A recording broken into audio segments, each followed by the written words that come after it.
lovelies, and welcome to another episode of the Moon Tarot Talk with me, Xenia, here with your fortnightly report about the full moon in Taurus this time. Beautiful, I think, very harmonious, very at the same time, maybe a bit uneasy, maybe a bit like, surprising full moon, which we're celebrating actually at the very eve of the All Saints' Day. So it's going to be 31st of October for all the world and 1st of November for Sydney, I think so, for Australia. I'm just back from the walking in the park. I collected a few pretty leaves, and also I have here the branch of hazelnut. So like, it is a very special time. I very much love autumn, I love it when the kind of light is getting like not that bright and the colors are dim, and like, at the same time there is this brightness of foliage. Absolutely love it. Like, the cool smell of the kind of cooling air and the spicy smell of leaves. So it's absolutely beautiful. And this kind of like, gives me hope as well, looking forward to the full moon in Taurus.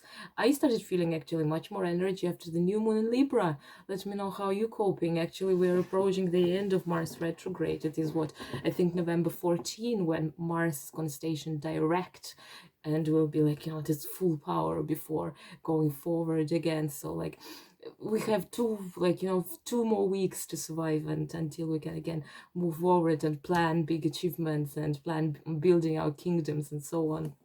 But today we are going to talk about the full moon in Taurus. And this year so far, when you look at the transitions of planets, in the sky of what's happening astrologically, it's really been just a big alarm clock, like a massive call. Like, there is in tarot this judgment card, if you have a tarot deck, or like, when there is an angel appearing and he's like blowing the trumpet or some big like, tube, and the souls are kind of like awakening in the tombs, in the graves, like, and they are rising from the grounds. And I think that's what 2020 is about. It is this kind of judgment, kind of like, not the second coming, hopefully, but it is like a big sort of like judgment day in a way, when like karmically we are all like under the magnifying glass from other entities which are looking upon us from above. And again, when I look at this one, you can see all those lunations which we were talking about as a sort of narrative, like, as a path which we are all in. We are like collectively walking this road, and we are kind of ascending on each step. And this full moon is extremely powerful because it's happening at 8 degrees Taurus. Obviously, Sun is at 8 degrees Scorpio, and Uranus is around 8 degrees Taurus as well. So the full moon is conjunct Uranus. And there might be a little bit of tension, I'd say, because like when we think of Uranus, it's all about liberation. It's all about those revolutionary thoughts. Uranus is ruling Aquarius, right? So it's all about breakthroughs, surprises, sudden, like, revelations, sudden, like, disclosures and so on.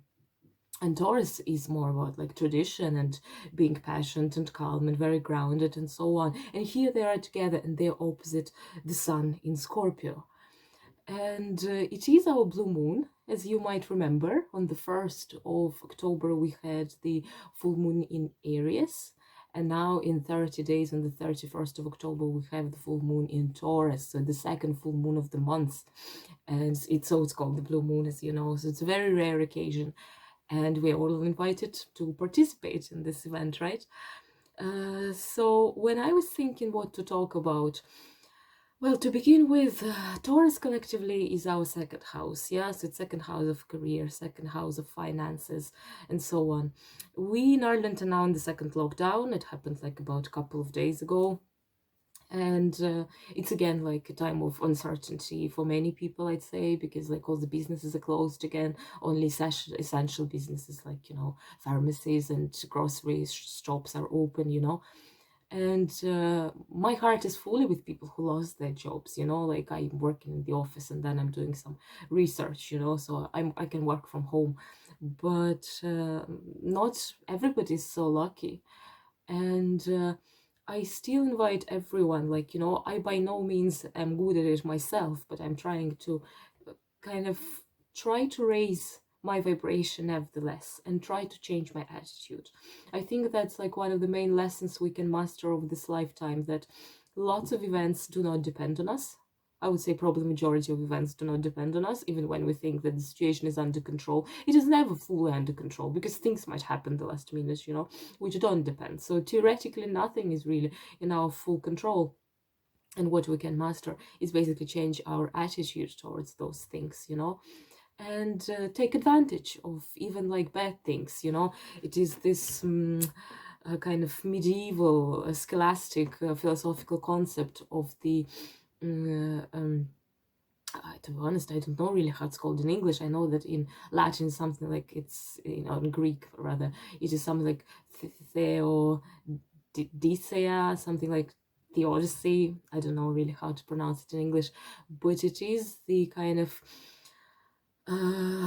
idea that any evil that God is bringing into our lives, he's bringing only in order to extract a benefit from it.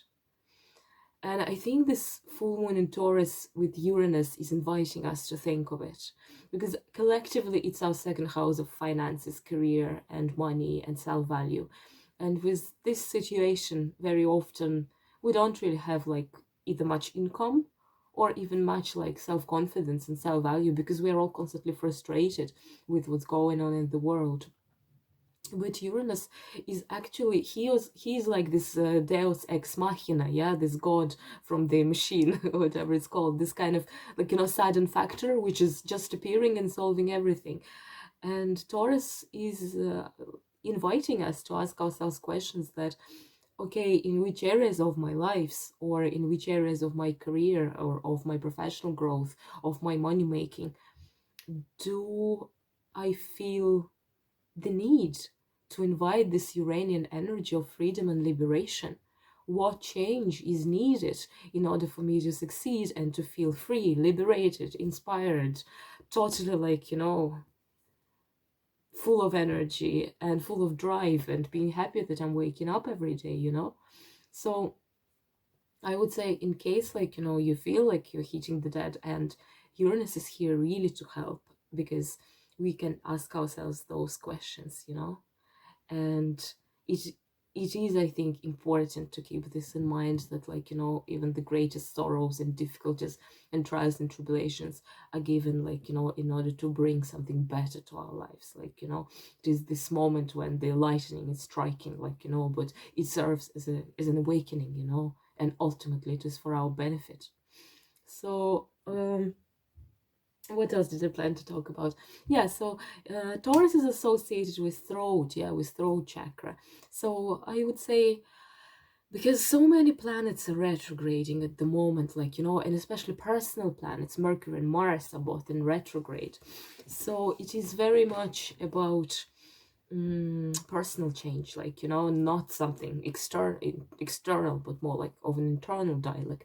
And when we think of a throat, like, you know, you can have a very fair, because like that's what Uranus is about. It's like a fair, very open, very like, you know, revolutionary, very open-minded dialogue with yourself. Have this conversation and ask, like, you know, what can I do to feel more liberated and free in my life, like, you know, or in my career, or in those things. And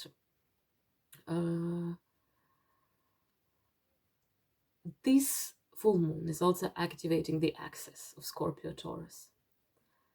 And in my opinion, well, like the opposing signs, they're always very different. Like think of like Cancer and Capricorn, or like Virgo and Aries, right? So they're all very different energies, but I think that Scorpio and Taurus axis is actually really kind of, oh sorry, Aries and Libra actually. But look, like thinking of Scorpio and Taurus, those are really like absolutely polar energies when you think of it. Like, you know, in my opinion, they're kind of the most striking in terms of this polarity on the axis. And Taurus, in my opinion, it is more something about our, like, you know, how we show ourselves to the world, about this, like, speaking in terms of Jungian psychology, it is this persona, so it is the mask in a way that we are wearing to show ourselves to the world. And and maybe also because it represents qualities that are valued in our society, yeah, this being kind of grounded, being good with finances, being professional, being calm, peace-loving, patient, this sort of like, how to say, yeah, I mean, like, in terms of the benefit of society, probably, like, those, like, default Taurian energies would be considered really, like, laudable, yeah, something praisable. And then there is Scorpio, and Scorpio is like the black sheep and the dodgy guy that no one likes, because it's all about this kind of trauma and profound digging in, profound analysis up to the marrow bone, like, going really deep, intense, extremely intense, dark, emotional. Yeah, it's a water sign.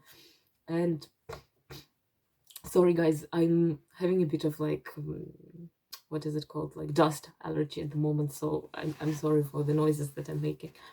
And those are two different signs, but how do we make a synergy of them? How do we benefit from them working together? And when I think of it, it is like, Taurus is form.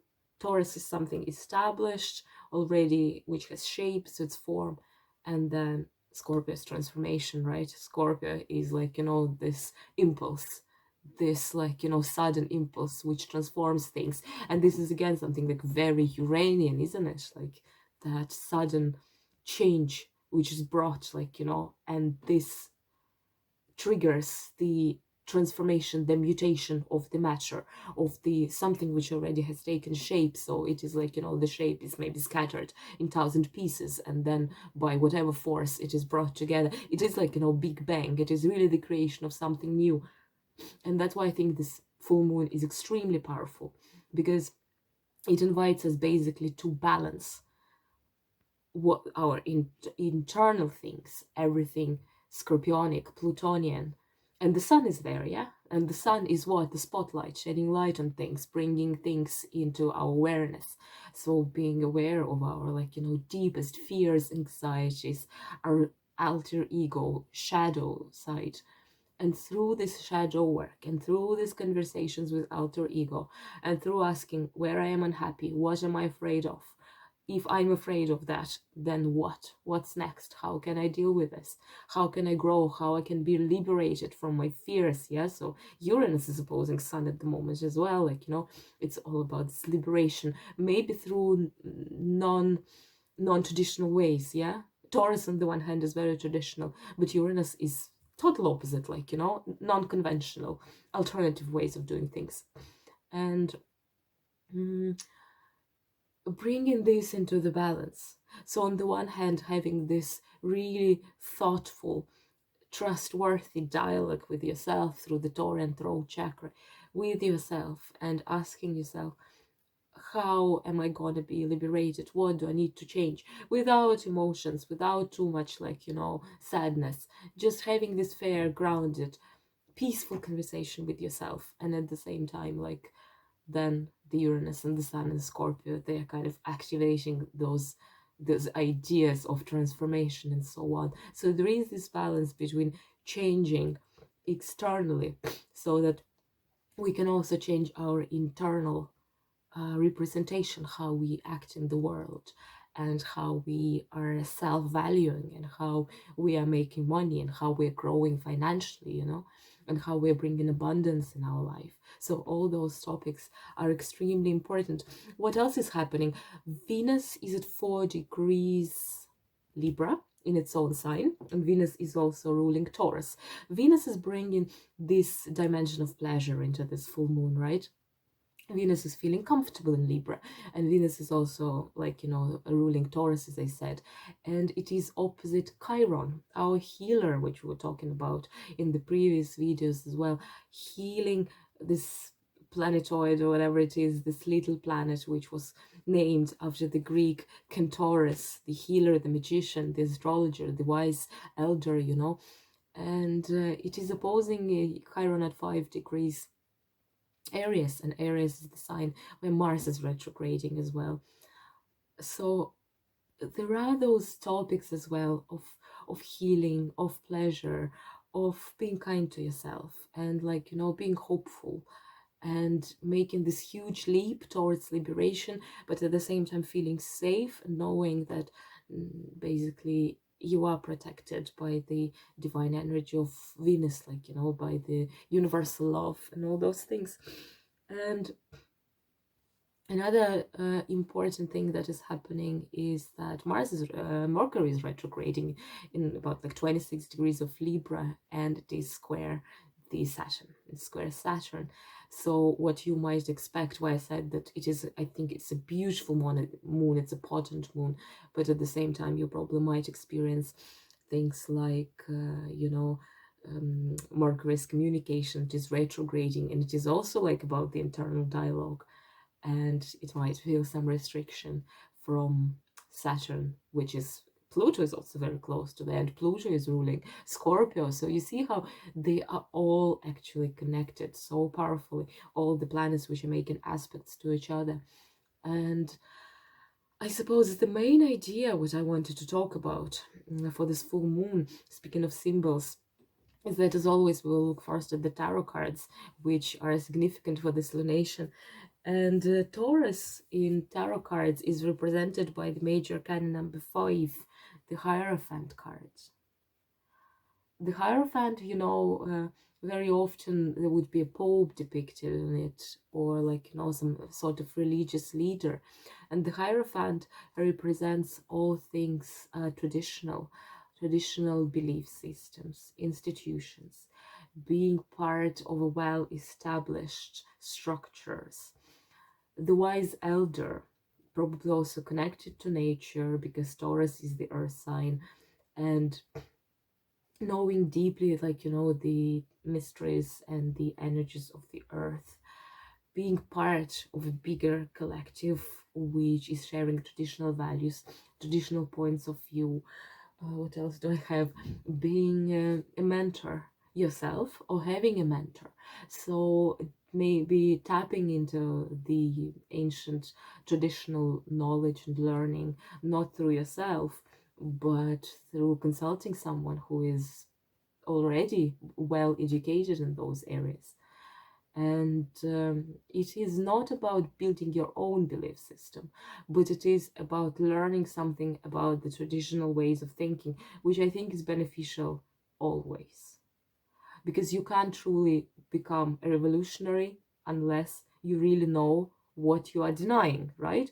There is this very, like, you know, famous, like, you know, sort of short anecdote that a young person who wanted to be an atheist, he came, like, you know, to a very old, very wise person who he knew is also an atheist, and he asked, like, oh, I want to be an atheist, like, you know, because I don't believe in God. And the old atheist asked him, like, you know, well, have you read the Bible? He said, no. Have you read Quran, or, like, you know, like, I don't know, Tripitaka, the Buddhist teaching, or, like, you know, some sutras, or the Torah, you know? He said, no, I don't care about it. And the atheist asked, like, you know, well, you're not an atheist, you're a fool, you know, because how can you not believe in something you have no clue about? And what I'm always reminded of in terms of this conversation, it is that, like, you know, I'm a big fan of modernist art, like, you know, of people like Modigliani and Picasso. And Picasso once said that I kind of learned how to draw as an adult very quickly, but it took me all life to learn how to draw as a child, you know. So they all started obviously with learning traditional techniques of painting, you know. They were all very well aware of how to create an anatomically proportionate, ideal, like, you know, representative, realistic human body, or how to create a, like, you know, realistic photography like landscape. And like the earliest kind of student works of Picasso, they are very traditional, like, you know, he has one picture about the communion of his sister in church. It's a perfect work, like, you know, it's like a photography, but he needed to find his own style after, and as he confessed, it took him all his life to learn how to draw as a child, you know. So that's pretty much the energy I'm getting from Taurus in general. So it is to know very much where your roots are growing from, where, like, it all started, knowing the tradition, knowing the traditional ways, knowing, like, you know, the wisdom which was shared by a collective of people for the millennia. and then probably building your own syncretic way of thinking, choosing your own path, building on the tradition. And this is how Taurus is working with Uranus, because you can't really build like, you know, anything new unless you know what already existed in the traditional system, you know. And this is our Taurus. I love this card because here this in Shadowscapes Tarot, this Hierophant, he's like the ancient tree man, you know, something like from a fairy tale. But this is very Taurian because Taurus is an earth sign, so it's all about also connecting to nature and maybe like, you know, picking up maybe even some shamanic energies in terms of being grateful for Mother Nature and being grateful constantly for this kind of cycle of life, cycle of death and rebirth of like, you know, nature. And we are now in autumn, and that's the time when we ponder about such things, when we see the nature slowly dying and preparing for the death of winter before the rebirth of spring, you know. And speaking of death and rebirth, that's when we're shifting to Scorpio. And Scorpio card is in tarot and Plutonic card in tarot, it's death. And in this deck, it is actually, it's a phoenix, right? So it's a phoenix which represents the rebirth from the ashes, you know, when things are burned to the ground and then they reappear in the full new shape and starting everything anew. So this one is all about like being rooted and grounded and stable and like, you know, yeah, basically stabilized and not moving anywhere, not changing anywhere, being in a way, what's the negative manifestation of Taurus? Being lazy to move or to change everything, being stuck in the same position all your life, you know, without thinking what you can change, how you can liberate yourself. And that's where Scorpio comes, and that's where Uranus is coming, you know. It is this mutation, metamorphosis, changing, as I was talking a few minutes ago, changing the matter in the totally new shape, you know, this fluidity, you know, that kind of the fluidity of forms who are constantly changing, you know. And that's what we are. When you think of it, like, you know, everything is in constant change, even things that we think are stable, like, you know, when even when we're speaking of the tradition, what is a Russian tradition, what is a Japanese tradition, there are no such things. Cultures and traditions, they are in constant change, like, you know, there are like things traditional for the 10th century, things traditional for the 19th century, things traditional for 21st century, you know. So tradition itself is constantly evolving, you know, and the notion that we associate with Taurus, like norm, rule, things how it should be, this changes constantly. The way how things should be, were they the same 50 years ago? No, they were not. So even when we think of like, you know, all those vibes associated with Taurus, it is nonetheless always overshadowed and partly overlapping with Scorpionic notions of constant change, transformation, death and rebirth, cyclical nature of our existence here on Earth, right? And taken together, and why I think this moon is extremely powerful, I think that taken together the notions of institutionalized, traditional kind of structure and behavior, and at the same time the idea of death and rebirth. I'm going to take a leaf because my hands are always very reckless, so I need to do something with my hands. And I think that the symbol of those two coming together is actually the rite of passage. This is personally my biggest kind of, how to say, dogma, which I very much believe. I created it for myself based on traditional things, is that psychologically traditional societies are much more comfortable for people because in traditional society, your life is regulated by rites of passages. When you are a young boy and then you need to become a man, there is a rite of passage, there is symbolic death and rebirth, and you're not going alone through it, you're prepared by the more wise and more experienced members of your community to go through it, right? And the whole society is preparing you for it. Your village is rooting for you, and it's a special day and it's a ceremony and there is a feast, like, you know. But then you are kind of going, I don't know, let's say to a dark forest where you need to survive on your own for 3 days or something like that. And you are on your own. So everyone is rooting for you. And there is this sense of Taurus, of like, the support of the others and of the tradition and ritual serving a good purpose for you. But at the same time, you're alone in the darkness and your death and rebirth is happening for yourself only. It is extremely personal process. And all those like, all those like plague of the 21st century, well, before the coronavirus, right? It was like depression, overworking, this constant feeling, especially in big cities, of being disconnected from the others, loneliness, all those disorders.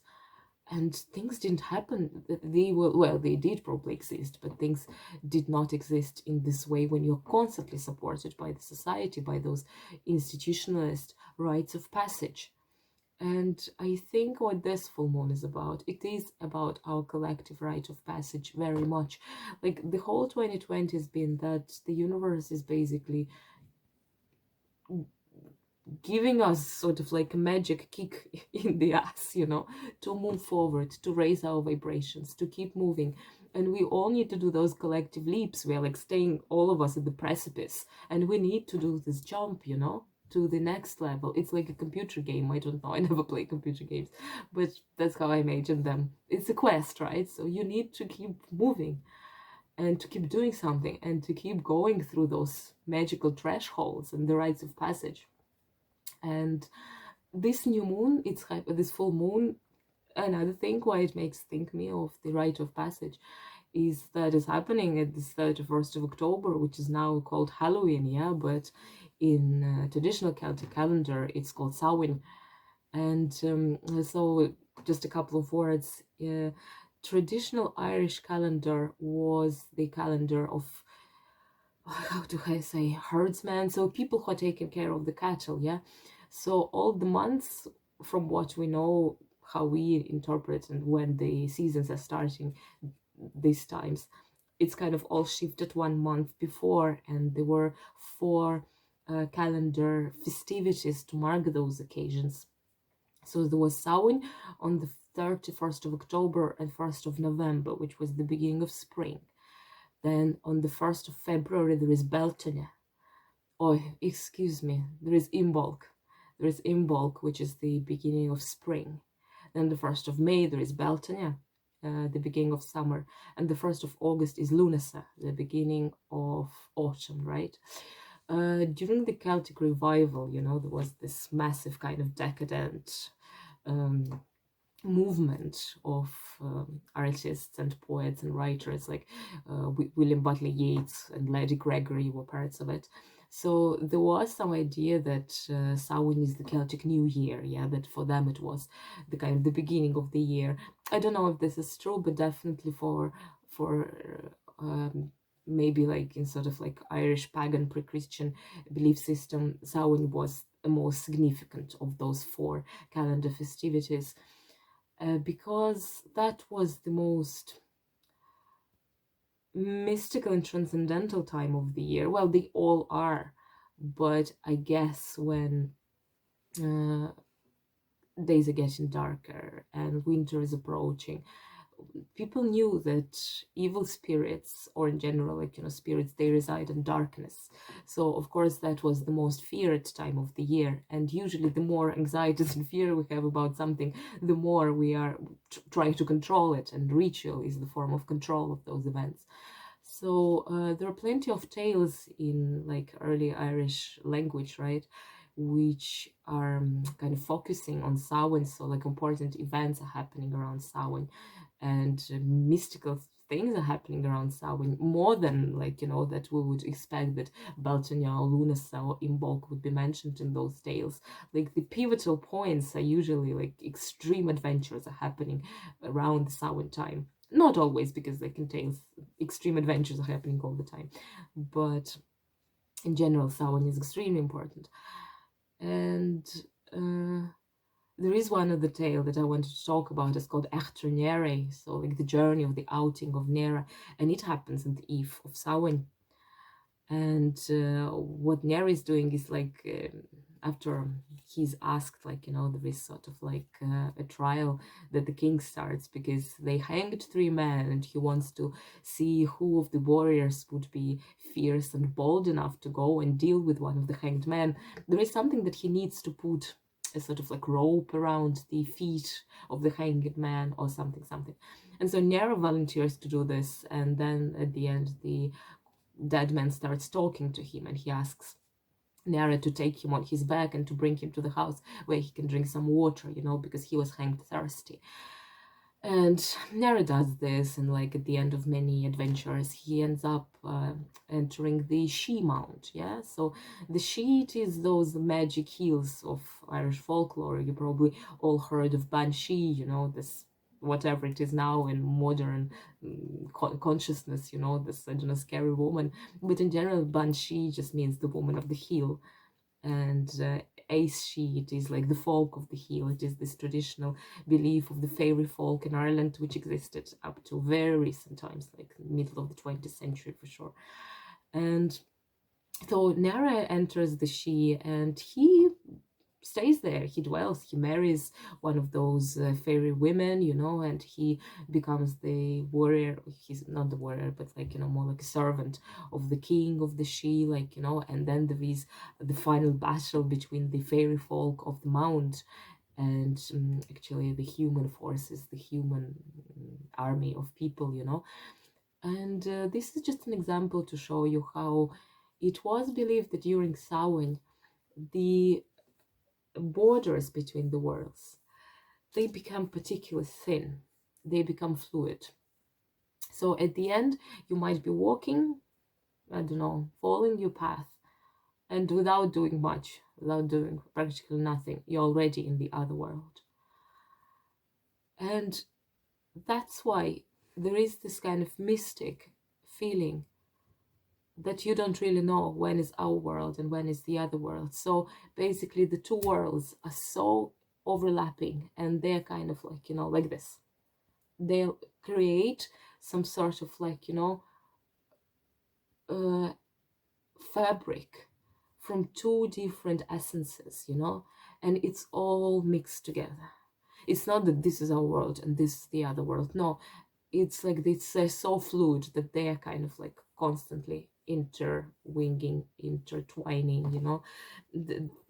it's really kind of the time of the year when you don't know if you're seeing a dead person or an alive person. And I think that the end of October, when, as I said, we're noticing in nature all this dying of nature, I mean in the northern hemisphere, right? And the preparation for like, the symbolic death and winter and like, cold and darkness. That's a good time, and I think that's what this moon is also about, because of its scorpionic and Taurian nature, that it is time to think of it, to think of the transcendental, to probably perform your own rite of passage, to think more of death and rebirth, of transformation, of how our life is like, is constantly evolving and transforming, and how we are dying and being reborn, and probably of reincarnation as well, like, and because I think there is this massive like mystical invitation to do so, especially when we think about reincarnation and such. Full moon is also a time of release, and it is as always, but probably with the Scorpio Taurus axis being activated, it is an especially good time to let go of old grudges, of all those like, unpleasant, deep, like, negative feelings, dark emotions and so on, to make a massive release, to do this shadow work in order to bring yourself to the more Taurian place, like, to live, and Uranus in Taurus, to liberate yourself, to kind of make yourself more grounded, more stable, more financially prosperous, and don't forget, as I already said, that Venus is opposing Chiron, and they're helping us there. And Venus is bringing this dimension of pleasure and love and self-nurture and taking care of yourself and pampering yourself, and it's always good to do so. So even if you are going to be serious at this full moon, to let go of the old grudges and and of those most dark and hidden parts of your personality, be kind to yourself, be kind and do something nice to counterbalance it. Do something because ultimately Venus is ruling Taurus, so it is about pleasure. It is about enjoying why we are on this earth, enjoying lives in our bodies, enjoying pleasant smells, pleasant sounds, pleasant food, all the five senses. And yeah, and so plenty of things happening for this full moon, but ultimately I hope that it's going to be a beautiful moon and that we will learn a lot through it. And yeah, now let's move to the reading. Okay, so let's begin with our reading. Yeah, our sign by sign reading. The first one is Taurus. Yeah, so guys, it's all about you. It's happening in your first house. And I'm really curious because I have Jupiter in Taurus, but besides, I don't know many Tauruses, although for Tauruses, the ones that I know, it's gonna be all right. Even it was all right, so even 2020 was not the most stressful year for them. So how does it work for you to have Uranus for so many years in your first house? Because when I think of it, the Uranian energy is so different from Taurus, right? So that's something really curious, but let's see what you have.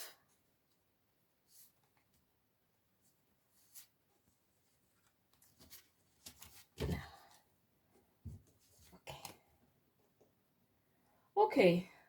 That's actually really interesting because the whole three-card narrative came as the description of the moon. Look what you got. You got the Knight of Discs. It's you guys, yeah, Knight of Discs. It's Taurus, Capricorn, of Virgo. And I really love this card in this particular deck because in this deck it is like a small Buddha, it is Buddha and it's the body tree and the tiger, obviously, like in many symbolic systems, means something like the animal part of you, your lower emotions, your aggression, your I don't know, all those not most pleasant and beneficial for the society, those animalistic, instinctive reactions, not really powerfully controlled by the mind.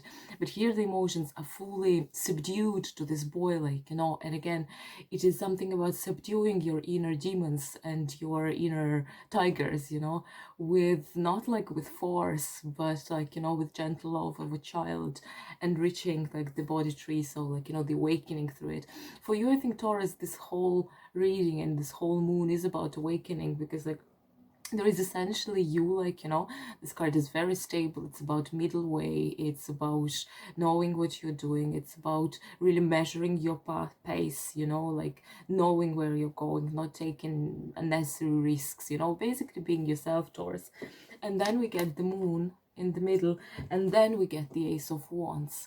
And when I look at it, it is really, I think, a call for you for a powerful transformation through this moon, because your starting point is something very organic to you. It is something that you well know how to work with this energy, this meticulous job, step by step, really being grounded all the time.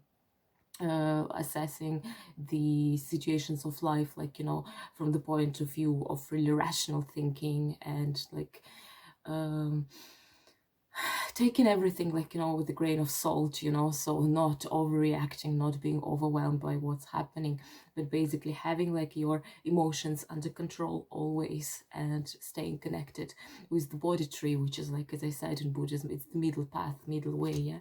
And then this moon happens, and it might bring you, I don't know, maybe a tiny bit of discomfort if you didn't master those Uranian energies, because it kind of shifts you in a totally different realm of emotions, subconscious, transformation, all things internal, all things that are deeply buried. And because it's a full moon, it sheds light on those.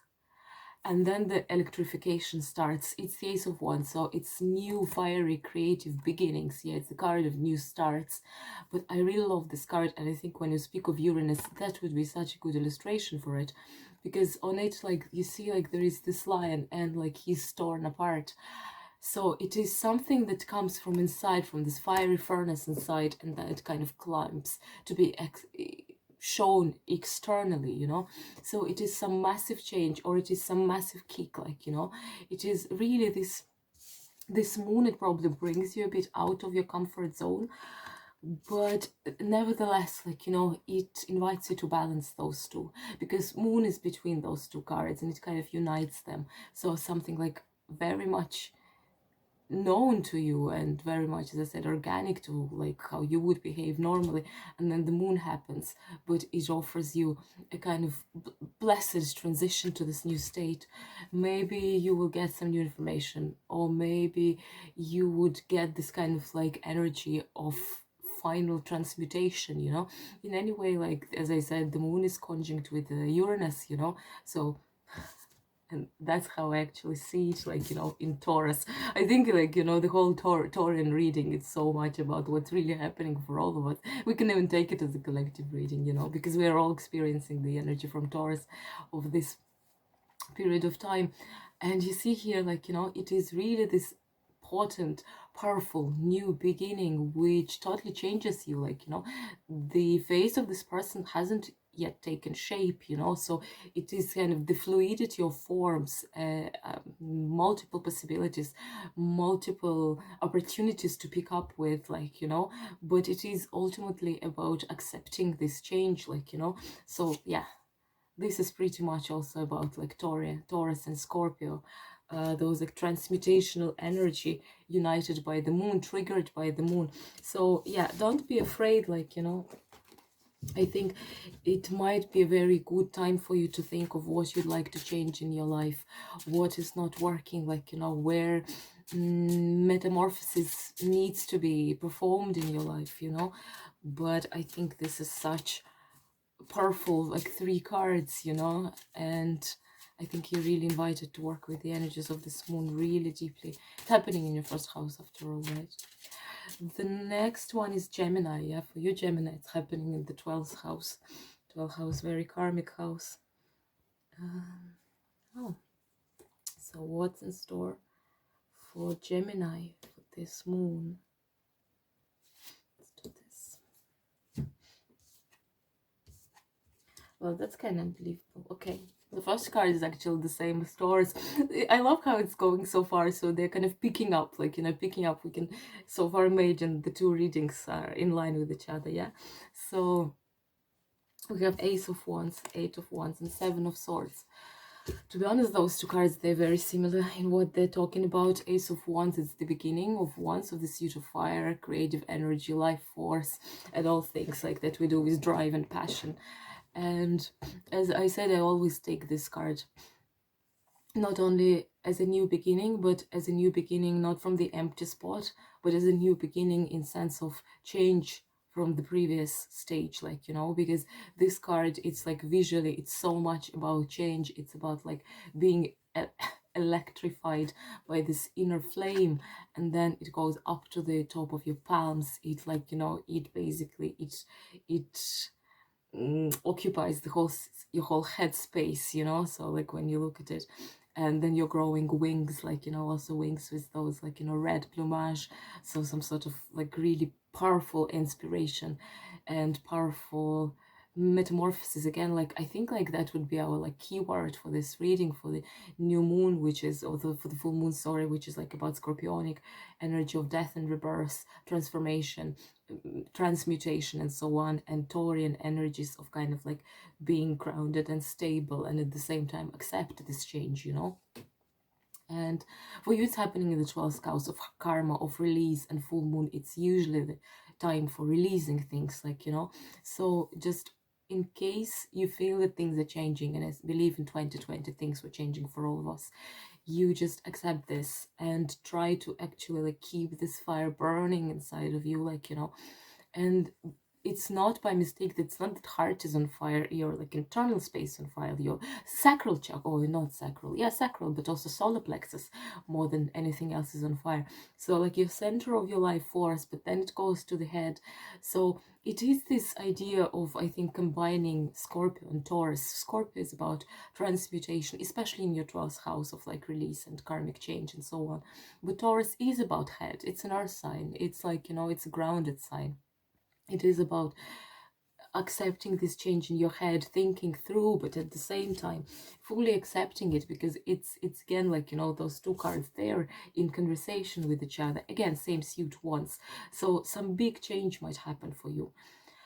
And this card is the meaning of it, like, with Eight of Wands in this deck, it is basically the wake-up call, like, the wake-up call in terms of ascending to the totally new kind of like stage of perception. Here the little girl is sleeping, like, but she's sleeping so far. She will be awakened very, very soon, like, so far this kind of mantle of the dark night, like, is protecting her, this starry sky. But the other symbols, like there is a fiery lion, there are some what you call it, feathers, which is probably the phoenix feathers. So it's about awakening from the sleep of death, if you want, like, being awakened from the unawareness, from like the existence on the level beyond your potential, awakening to something bigger. So those two cards, they're really very powerful about like transformation and rebirth, and yeah, ascending to the new stage of life and harmonizing this fire element in your life, something that for Gemini is not very organic, but nonetheless, like, you're invited to do so. The North Node, our collective destiny node, is in Gemini. Yeah, so you guys are like our, like, as if we are all walking in a group, and Geminis are with the torch in front of the whole collective, like, you're our like, we're like bearing the flag in front of the regiment. So you're leading, like, because that's the lesson for the humanity, while the North Node is in Gemini, to incorporate this Gemini energy. And obviously North Node is working a lot with you, like, and I hope that in case you're welcoming the change in your life at this point of like of your life, then I hope this will happen for you for this moon in Taurus. The last card, however, is like, you can take it very differently. Seven of Swords, the sword, air suit, energy of air, something more familiar to you probably. This card can mean very different things, and see what's going to resonate. It might be a cautious card, which might speak of like, betrayal from yourself or the others, deceit, information which is not particularly clear, like, but I think this is just really to let you think of, like, this, that if you start ascending again, it should be really well thought through, because like there are kind of undercurrents and maybe like in stones in the bottom of the river which you don't see yet, which you might step. So be careful about this. But how I see this card nonetheless, it is also about non-conventional ways of acting. And as I often say, and I mean, like, it's not that I'm inventing something, I'm repeating someone else, not my thought, that while you're doing things in the same way and you're expecting change is very unlikely to come, because change is more often from external kind of impulse than from an internal change. So in order to start something new, you need to change your life of behavior, because if you behave the same way, you of course are getting the same result. You need to change something, and this card is about it. It is about acting non-conventionally, acting creatively, going to the same building from a different door. If you want to achieve something and to start something new, try to think what you can change in your behavior, in just whatever, like, random components, but to act like, in a non kind of in an alternative way, not how you were always acting. That's what this card is about. And ultimately this card is about getting what belongs to you. It is about conflict as well, and like, strife, and sometimes the conflict of interest, as I said, like, and yeah, some dodgy and shadowy business, but ultimately it is about getting what belongs to you. And this is something to think about. Yeah, it's ultimately about being creative and thinking of how how you might do things in a new way in order to achieve new results. Yeah, that would be it. So far, like, okay, so far we've done 2 readings. It's not enough for any statistics, but like with this Uranian revolutionary electrifying energy, like, you know, it is very much about change, like, you know, about change and how we incorporate this change inside of us. Next one is, let me check, it's Cancer, right? Yeah, Cancer, it's happening in 11th house of friends and your networks. So let's see what's happening there.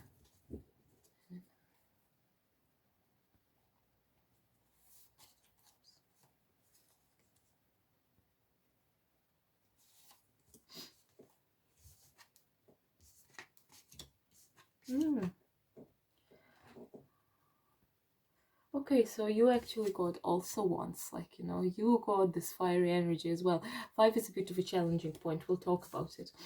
And you got the Hierophant, which is Taurus. And you got the 2 of Discs, right? So when we speak of the house of friends, like, you know, and we get the 5 of Wands, well, this can well mean some... It can mean some sort of conflict. It can mean also the 5 is a challenging point. Yeah, it's the middle of the suit. So it can mean the need to change something. It can mean also, like, you know, that you see there is the dark forest and this fire line coming. You might get some information which you were not aware about some of your friends or networks, which will ultimately be very useful for you. And this information might come through conflict. It might come through, how to say, yeah, through, like, you know, how to say, maybe being in a sort of like tension with someone, and through this tension seeing a different part of this person or something like this, you know, kind of getting the veils and covers, you know, and seeing everything from a different point of view, and maybe reassessing also your the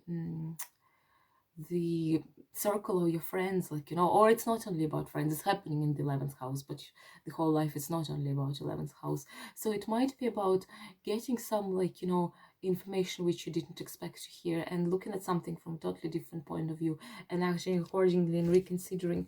Also, like, you know, you got the Hierophant, and the Hierophant, we're talking about it in the intro, it is the card of Taurus. So I think for you those Taurian energies would be acting quite powerfully during this full moon. And what it might mean that, like, you know, your remedy for this full moon, or the way how you should act, it is basically sticking to, like, you know, sticking to basics. If we speak about friends, maybe stick to, like, you know, your basic circle of friends, like, you know, your most close, most trustworthy, most, like, you know, friends who are down to earth and who are always there for you, like something that would be associated with Taurus for you. Maybe some of your friends are Tauruses, like, you know, and this person might come in, like, you know, and give you some good advice or something.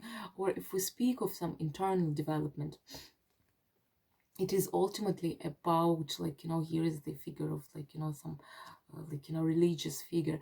It is about also connecting to the tradition, connecting to traditional spiritual beliefs, like, you know, thinking of it, pondering. It is about those, like, philosophical systems that we accept or we don't accept. And through this deep analysis, you see, like, there is this temple in the heart chakra of this person. So it is about, like, in the words of Saint Paul, that your body is a temple, you know. It is taking good care of yourself, pampering yourself. We were speaking in passing in the intro that Venus is now in Libra, opposite Chiron, like, you know, two very kind, very nurturing, very brave and healing planets, like, you know. So maybe this is something which is very relatable now for all of us, but it came out for Cancer, so I'm speaking for you Cancers here. Yeah, it is kind of about getting the key to your heart and opening it, like, you know. And again, when we spoke about this card, about, like, seeing something from a different point of view, when you open your heart, like, things start falling into places, you know, and you understand yourself better, you understand the others. But it is exactly about working from the Taurian point of view, from the grounded, rational, like, you know, calm, not emotional, not, like, you know, too volatile like cancers can be, like, you know, getting sensitive, getting overreactive. No, being really calm, quiet, like, you know, and opening your heart and opening your crown chakra and kind of getting those wings, like, you know. So maybe again ascending a little bit, distancing and looking at the position from the way how a person who is like more grounded and more, how to say, more in line with the earth energy. Yes, really calm, slow, and well thought, like rational assessment of the situation. Then you got again the earth energy, the two of discs, you know. And this is actually the card of new beginnings and of stepping to a new threshold. And this can be about, like, you know, again, inviting more of the earth energy into your life, the Taurus energy. So in case you're planning something, think about time management and the effective balancing of different elements of what you can do. It might also speak of an ineffective balancing in case you're trying to achieve too many things at the same time. You pick up one, you know, you pick up one which is more in line with the nothing really too revolutionary, more like, you know, more traditional way of acting, like, you know. And yeah, as I spoke about, what is the Hierophant for us in the introduction. Go listen to the introduction. I was speaking quite a bit about this card because it's a card of Taurus. And this card, it is about the balance of gold and silver, masculine, feminine, yang and yin, you know. It is about basically putting boundaries in your life, knowing how to balance things effectively, you know, putting some sort of structure into your life, you know, probably after getting some sort of information which you didn't expect to get. So it was interesting that Cancer got this very, yeah, when I think of it, ultimately how all those cards are speaking together, it is about bringing like structure in your life. Yeah. And we speak about Lance House of Friends. It might be about setting boundaries with certain people who you, being like kind and acceptive and sensitive, you would, like, you know, you would not put enough of limitations between you and them. But look, that's what needs to be done.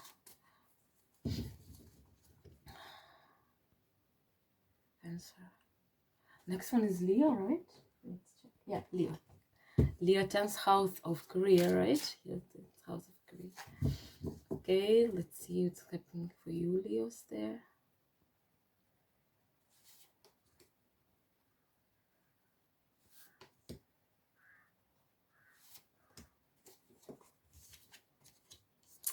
Oh, Leo, look. Ooh. Okay, Leo, you got really powerful cards. You got the Sun, which is your card. You got Justice, which is a fantastic card. You got Three of Cups. So far, like, I see this moon is a very joyful moon for you, Leos.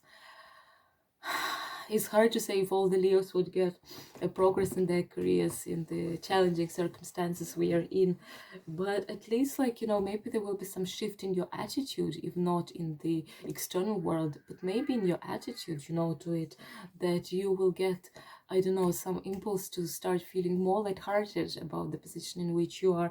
After all, look, you got the Sun, and Sun is your ruler, and where is Sun now is in Scorpio. Okay, let us count.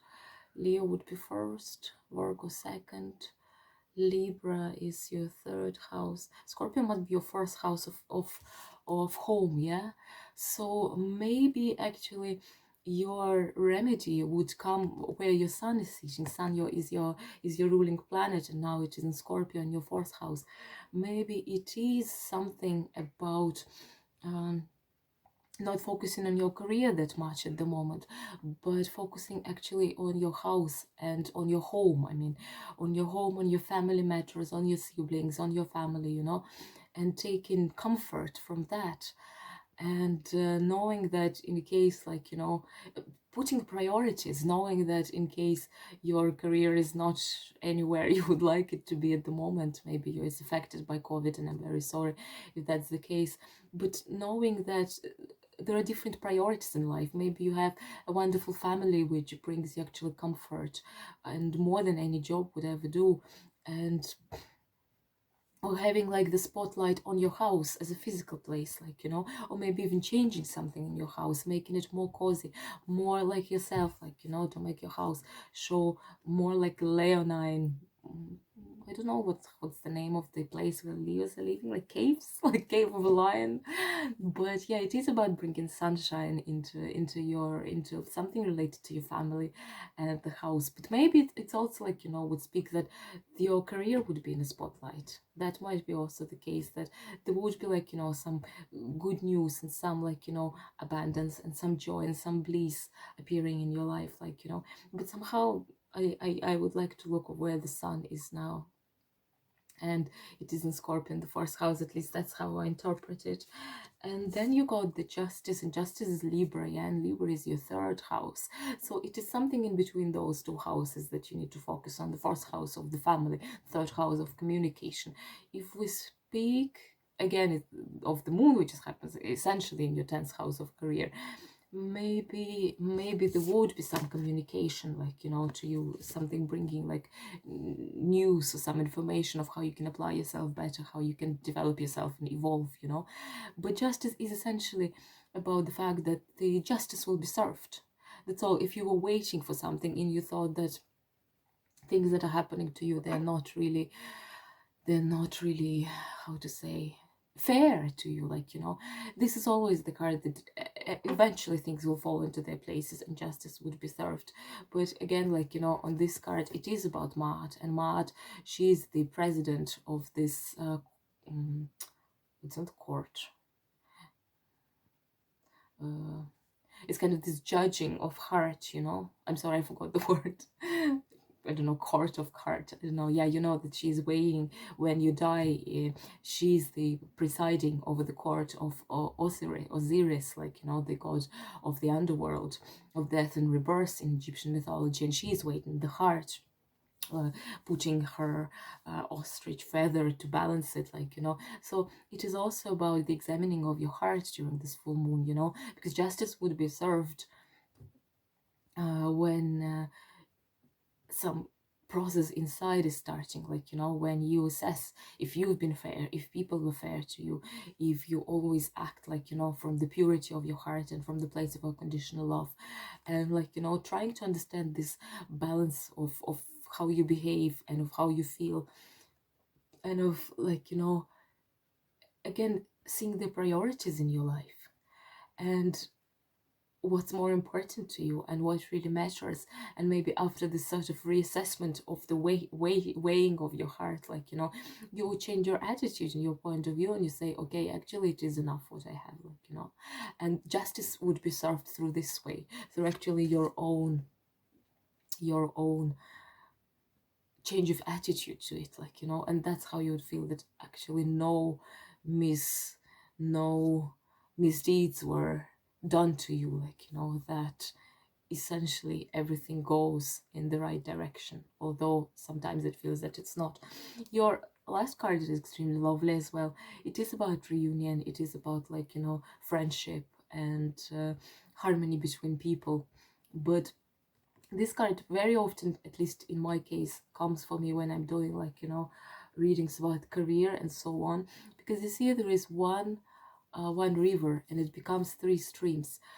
So it is about having enough emotionally, river and cups is emotions, feelings, having enough for different kind of like channels of your life. It might be, that's why it means reunion, yeah, that there is enough love for three different people coming together, or for, like, you know, a collective of people. But it can also mean of repackaging and restructuring your kind of like your professional skills as well, because even if you need to choose a different path, it ultimately becomes the same river, and you should know that you have enough to try different things. You have enough to try different channels of how you can better express yourself, how you can better help people, because it is about something like connecting people and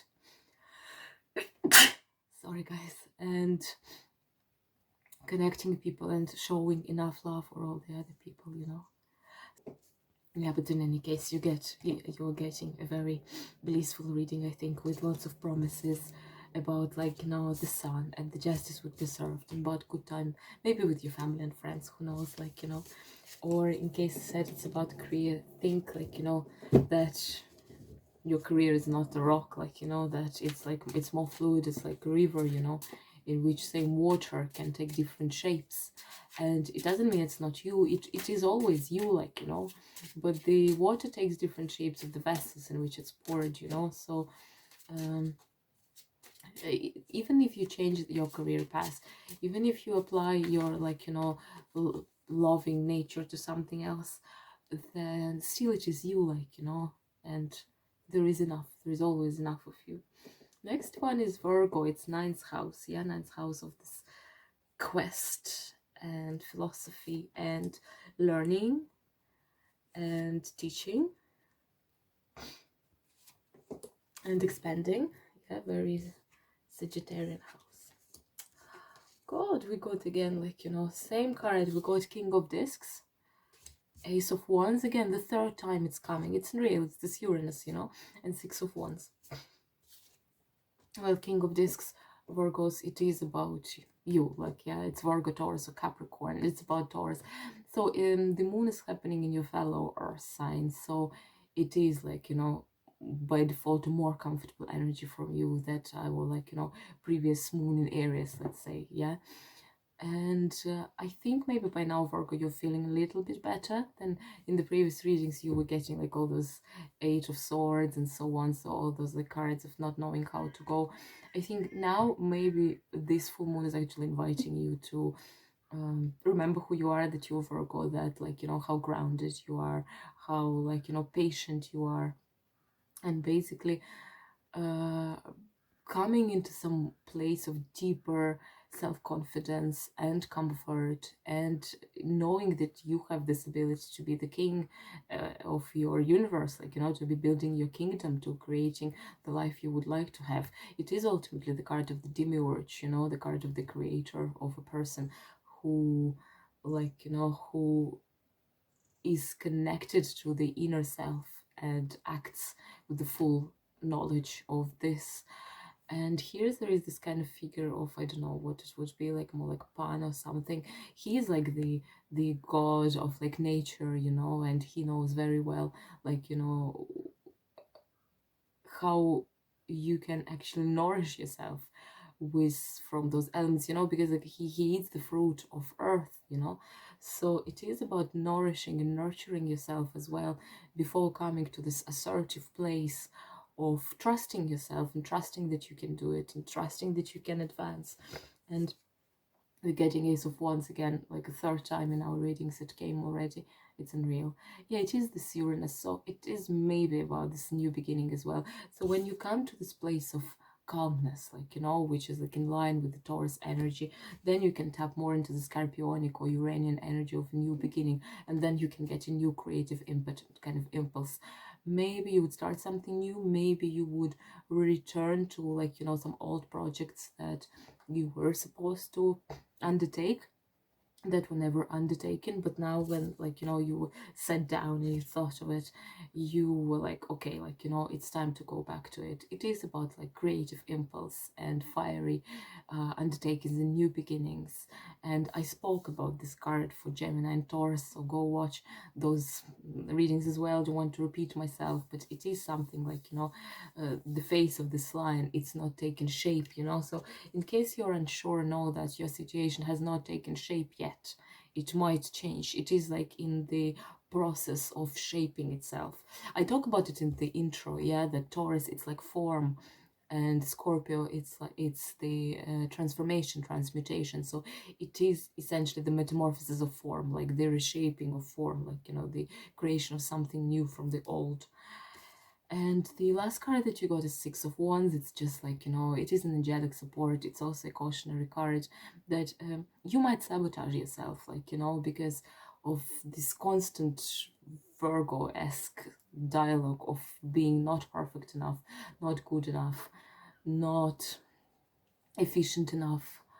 And this is the card of Archangel Michael, who is invited to beat all the demons and to bring light into the dark situations. Here there is like some sort of, what do you call it,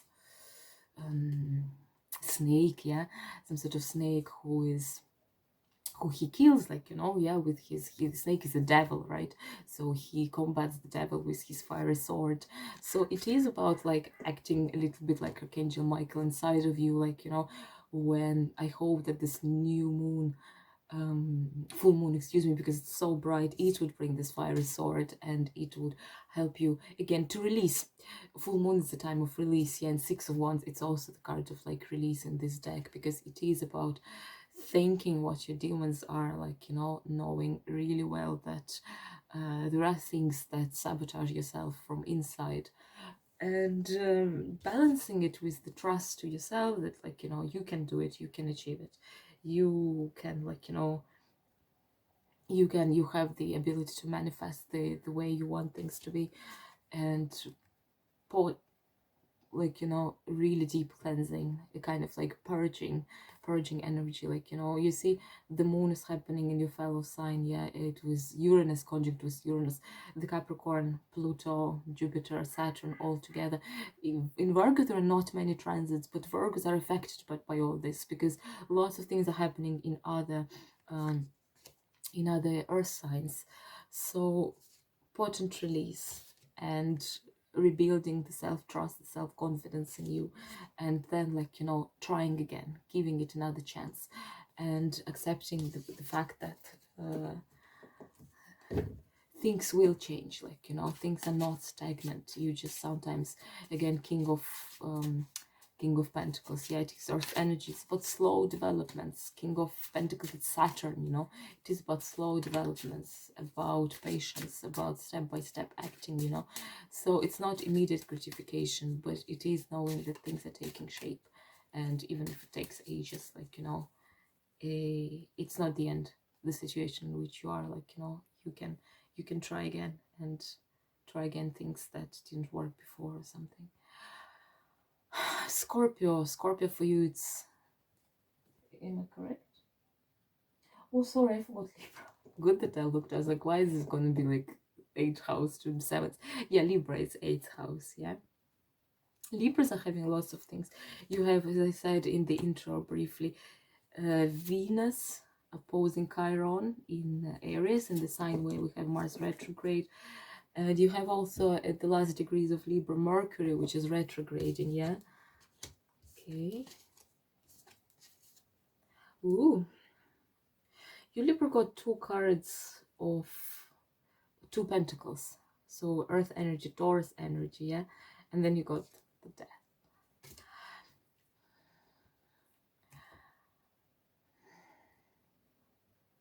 I mean, like, there is so much like energy of transformation for this full moon, for absolutely all of us. So for you, Libra, you got the first card, the 7 of Pentacles. This is such a potent card, regardless of how you feel, it is just a fantastic message of a massive, I don't know, kind of inspiration, I don't know, or maybe reassessment of something, or some brilliant idea which would come to you. The lesson that this card is telling you, your kind of message from the spirit, is that, look, this card is mind-blowing. There are mountains are element of earth. There is the solar eclipse fire. There are like some streams of water, which is water, and then there is, like, all those kind of like sigils of planets which are in space, so it's like air.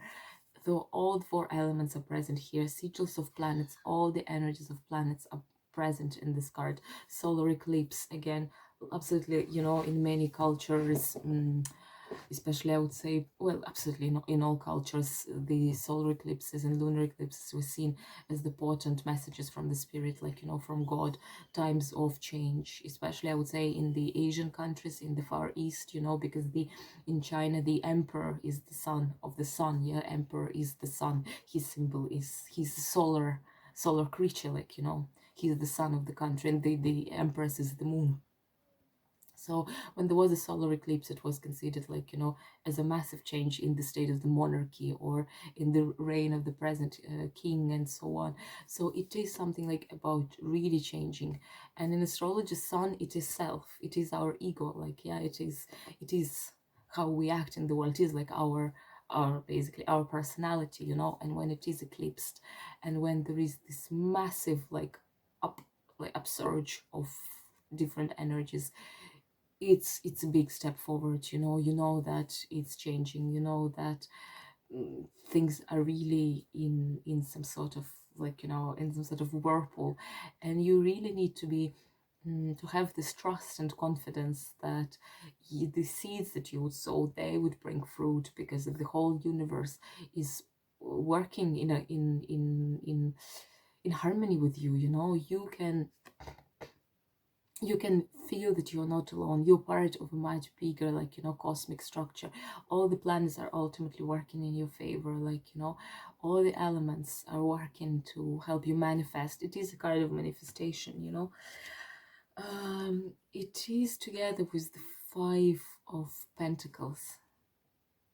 Now, this is such an amazing card, because it's again Pentacles, and it is again about this kind of union with nature and looking so deeply into your heart and seeing that there is this Ouroboros, this snake, which is eating its own tail. So it's a symbol of eternity, and seeing this perfect harmony inside of you. So I think those two cards, they're kind of working together. I think this one is how to say, well, it is 5, it's before 7. So it is kind of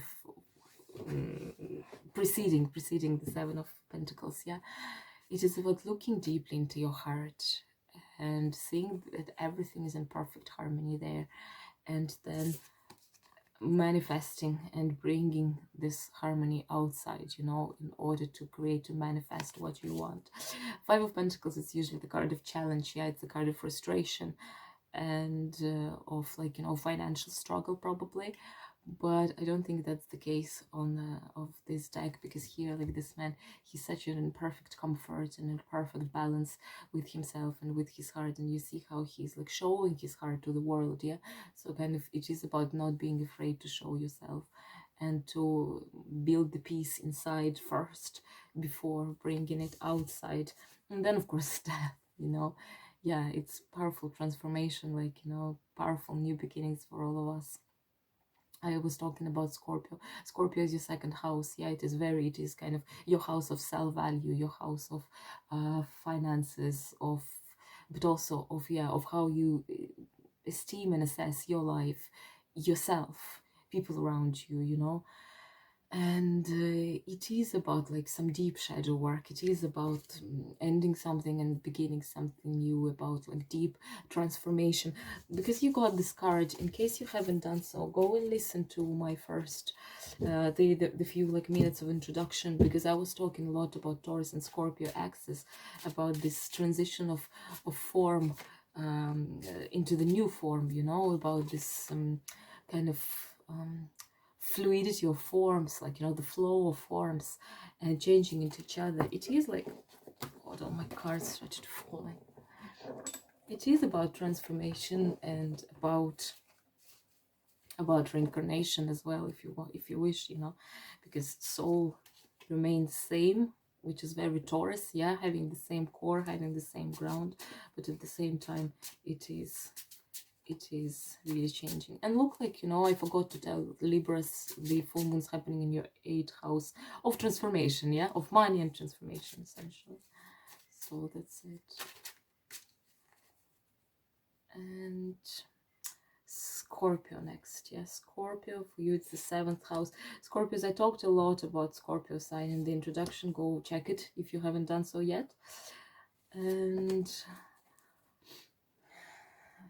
the sun is now in your sign. It's a Scorpio season, so there is a very powerful activation of this axis here. Oh, fantastic. So Scorpio, for you it's happening in the 7th house of partnership and of kind of the axis activated. It's me, first house, sun, and the others. Yeah, the moon is there and the Uranus is there. You Scorpio also got, okay, you got 8 of Swords, you got the Empress, and you got the Fool. To be honest, like, I don't know what to say. It's pretty much all I was talking about in the introduction. This card, like, you know, which is coming, it usually speaks of the initial stage of discomfort, but of the discomfort which is, thank God, illusionary, which is not caused by karmic problems, by really something imposed on other people. That what devil card would speak about, yeah, that you feel trapped, that you are part of some, like, you know, karmic loop, of some, like, you know, important lesson that you need to perform. It's not about this. This card is about seeing your beautiful, brilliant future, and interesting adventures, and beautiful castle full of, like, mysteries and miracles in the future, but actually having some sort of obstacle before you can start this path of ascension. Yeah, essentially, the tower is what is this ivory tower of spirit, you know. It is the tower of ascension, of growing. And 8, it's about, almost about the completion of the cycle, so it is kind of already the last stages of it. But then you meet this obstacle, and you look at beautiful possibilities of the future through this grill, you know, and it's like a prison.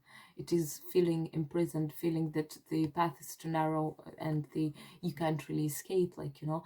But the trick of this card is that actually it is the feat of free will which is needed.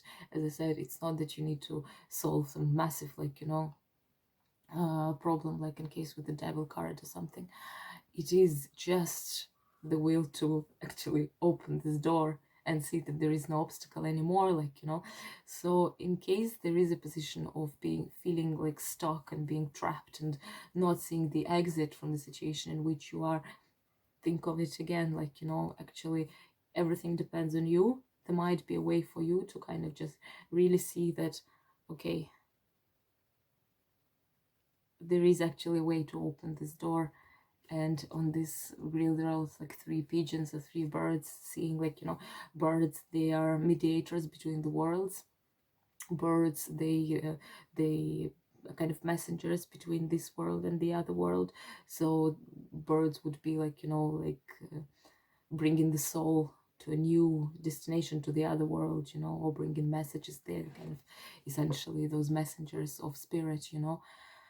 And there is guidance for you how to make the step outside and to begin the path to ascension. You got the Empress. Be kind to yourself, like, you know. It is the very Venusian card, and as I was speaking earlier, Venus is now at 4 degrees Libra, opposing Chiron at 4 degrees Aries, you know. So, and Aries has the Mars retrograde, so there is this dynamics of the dialogue between masculine and feminine, but also between the loving and caring Venus and this healer Chiron, you know. So in case you're feeling stuck, just basically be kind to yourself. You can reach out to your mother figure, or you can try to mother yourself. I love to take this card as a kind of message of mothering yourself, being kind to yourself, not being too harsh, and kind of self-nurture, self-nourishment, because very often all our problems, all our feelings of being stuck and not progressing, it's all that we're taking too much on our shoulders, like, you know, we're caring too much about other people, we're trying to solve problems of other people, but we need to give birth to ourselves first. And it is about remembering that, in a way, I don't think it's selfish at all, remembering that you should be first. Because when you're in balance and in self-love, you can also reach to more people and help more people. You're a nice human being in general, you know.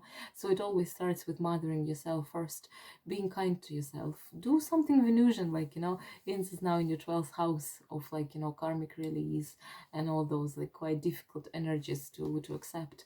And the full moon is about release. So maybe you will need to release something, like, you know, to release, but in a kind, in a nurturing, in a self-forgiving way. And then you get the full new beginnings, yeah, some total change, some total new renewed stage of your life, and you is starting some like, you know, new way of doing things, new way of looking at things, like, you know, new way of stepping out of the prison in which you are, through self-care and self-nurture and self-love. Yeah, beautiful message, absolutely cool. Okay, next one is Sag, 6th house, yeah, We're halfway through. Takes ages today, isn't it?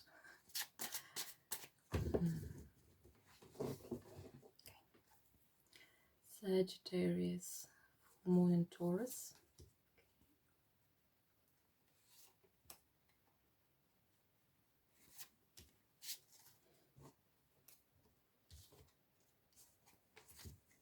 Ooh. Okay, you guys are having now the South Node, yeah, the karmic node of release, and you're basically like, I remember, because I'm a Capricorn and South Node was in Capricorn for ages. It is about basically changing skin. It is the snake-like process of totally changing skin and starting something new, massive release. It's like your life is kind of split into two parts, before the South Node and after. And it always requires lots of work from the people of the sign who are hosting the South Node. But you got fantastic cards. You got the King of Discs again, like, I think Virgo's got the same one.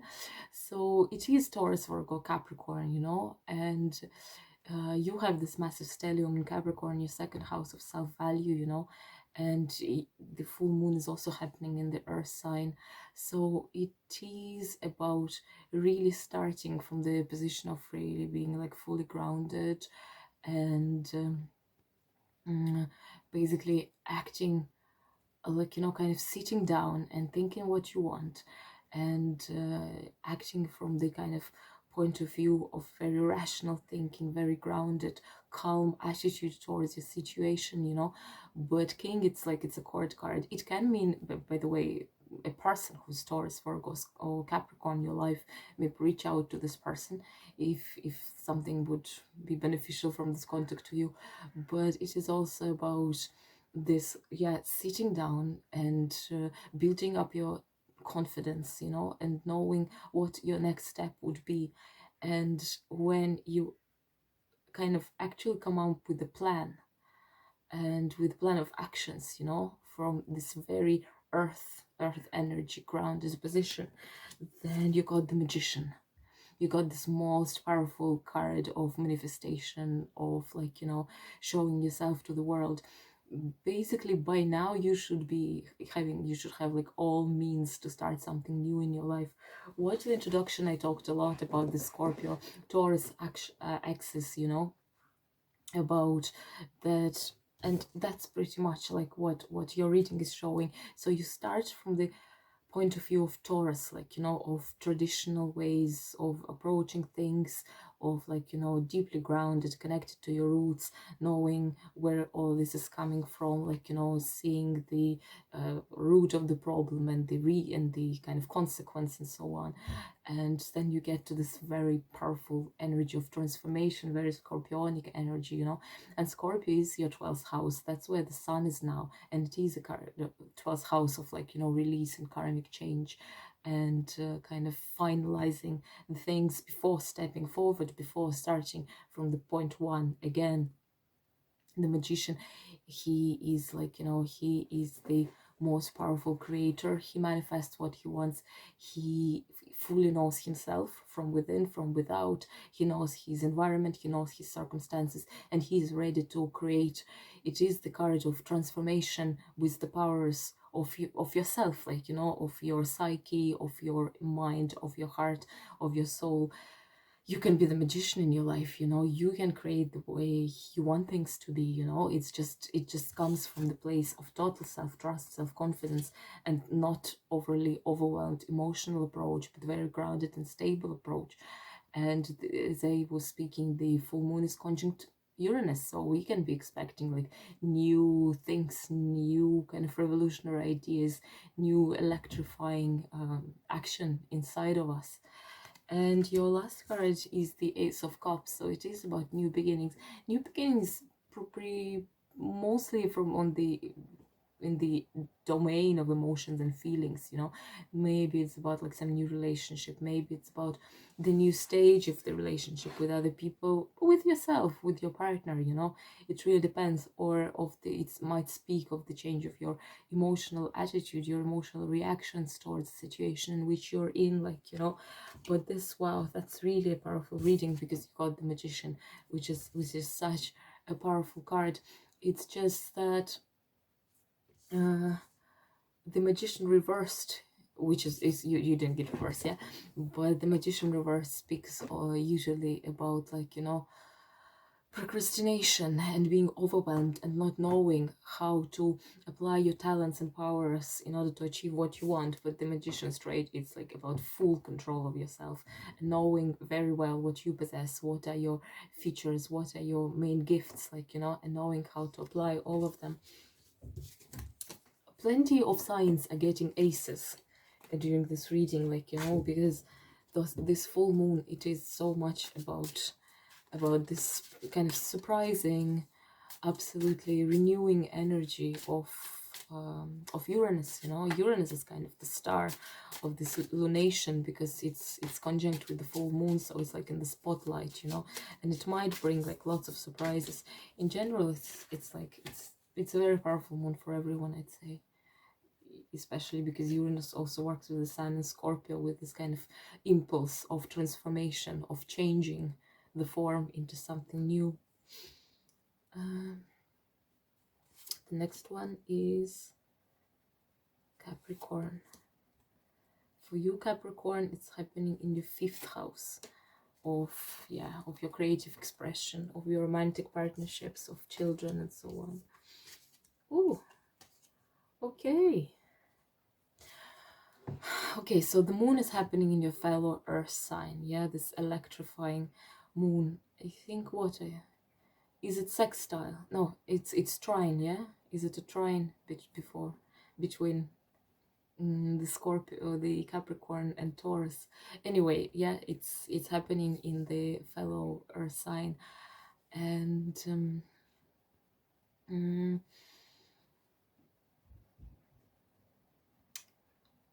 the Mercury retrograde at the last degrees of Libra is squaring Saturn in Capricorn. So for you, Capricorn, it is something like, you know, you need to be really careful with those two energies, with the retrograding Mercury, which is all about like communication and thought processes, like, you know, and like all those communications on the internet. In case you have like internet business or some sort of platform, it might get some sort of restrictions from the Saturn. But in general, yeah, that's an electrifying and very powerful transformative full moon with the Uranus, with the kind of kick from the Uranus. And the first card that you got is the Fool.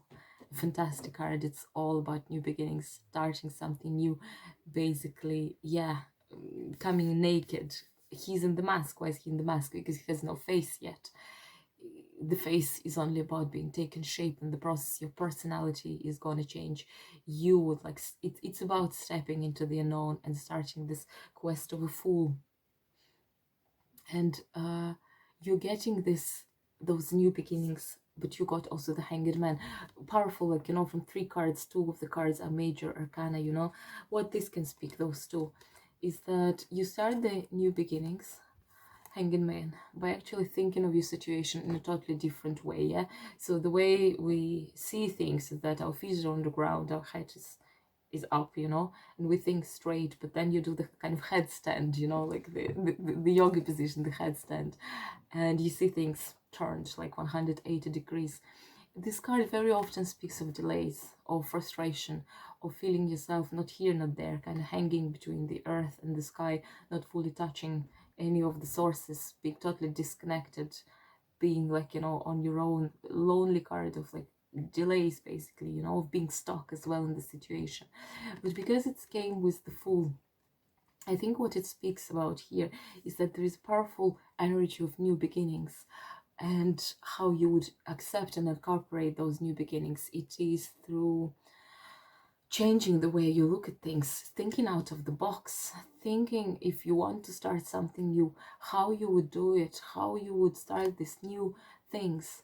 and balance and incorporate them in your existing routine. And for this, you need to really look from the different point of view of your whole life and your whole routine, you know. And yeah, thinking basically very differently, not the way you were thinking, changing your life of behavior, changing your life of critically thinking of things, you know, and preparing yourself for the big change.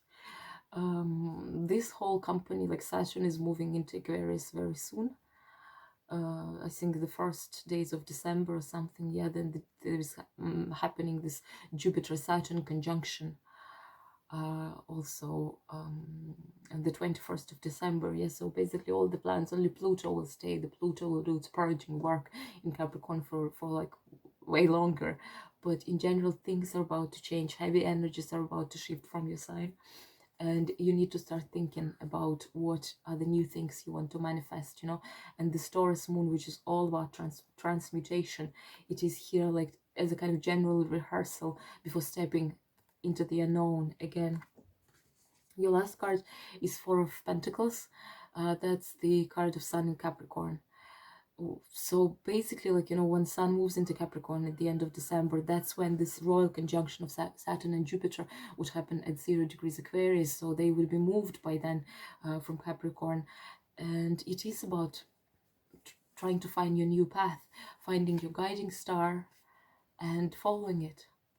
And it is about also something new, and not, and again, it is like the environment is mountains. So mountains, it's earth, and Capricorn is a mountain goat.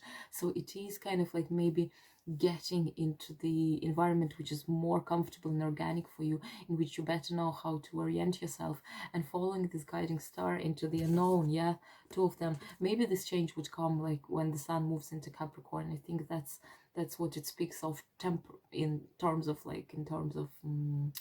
timeline. Yeah, that pay attention to, like, you know, this end of December, beginning of January. There might be a massive shift in your life by then, which is actually starting around, like, you know, the first seeds of it are starting around this full moon in Taurus.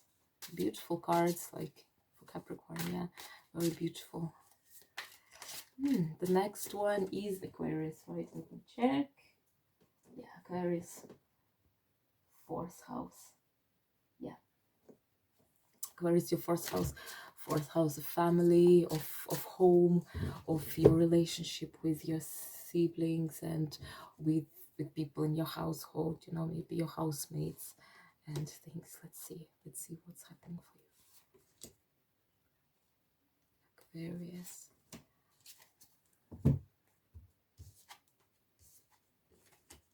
Everyone is getting such powerful cards, to be honest. Okay, you got the Queen of Pentacles, the High Priestess, and the Page of Cups, which is also very much about new beginnings. So really, your first card is the Queen of Pentacles, so it can be Virgo, Taurus, Capricorn, if that's the person you know who I'm talking about. Maybe you have this transits yourself. But it is something about, like, you know, we were speaking that the full moon is happening in your house. It is maybe about changing something in your house physically, yeah, because Pentacles, it's queen energy. It is this feminine, creative, loving, nurturing energy, and Pentacles is earth, and the full moon is happening in the earth sign. So it might speak actually about, I don't know, thinking of how to create a more comfortable house to yourself, like, you know, thinking of how you would create a house which more represents yourself better. Maybe it's about like work in the garden or something, you know, and expressing yourself through it, and building something, like, you know, some sort of like building a nest, some sort of comfortable nest for yourself, you know. But if we take this card more abstract, it is a card of really hard work, producing something new through possible difficulties, like, you know, through massive pressure, because here she has this tear made of diamonds, and I think that's such a powerful and beautiful metaphor, because diamonds are created by, first of all, millions of years, and then immense pressure of those like earth layers, you know. So magnificent things, precious things, things which value in your life, they are created through like sweat and tears, like, you know, that's the approach. It's not the approach of like immediate magic wand thing, like immediate gratification. It is through hard work that you achieve things. And it might speak of your own house if you want to, I don't know, buy a house or invest in a house, that it is through big work, or about your relationship with the family and your household. It is through stable, steady work that it needs to be done, but also through the feminine side of this energy. So through a loving, nurturing kind of like approach.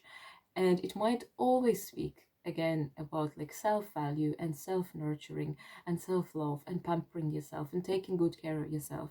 Maybe that's what this full moon is about for you, like, you know, stopping like, you know, this race and actually kind of putting your roots into the ground, taking a deep breath and taking a deep, this kind of like, you know, almost mother care of yourself and all the others of the family.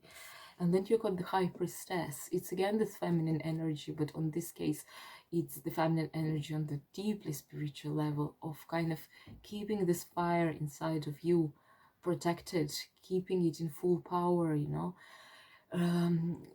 It might speak that this full moon is a good time for you to reconnect to this kind of intuitive part of your personality, trusting your gut more, paying attention to your dreams, paying attention to, like, you know, ideas that come to your mind which are springing from the subconscious, you know. And maybe, I don't know, doing a reading for yourself, checking astrology, I don't know, doing some sort of like spiritual healing. That would be an amazing time for it, because those two, they would kind of balance each other. It is this feminine energy which is all about creation and earth and the world, how we see it, and this is all about the external of deep emotional reconnection sort of with yourself, you know, and trusting your gut feeling more. Maybe you would get some new surprising information from yourself. Maybe you'd get some revelation which comes from inside, you know, some new total understanding of the situation, which is the influence of Uranus conjunct with this full moon. And the last card is Page of Cups.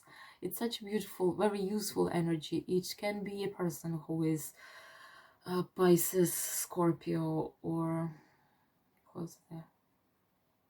Cancer.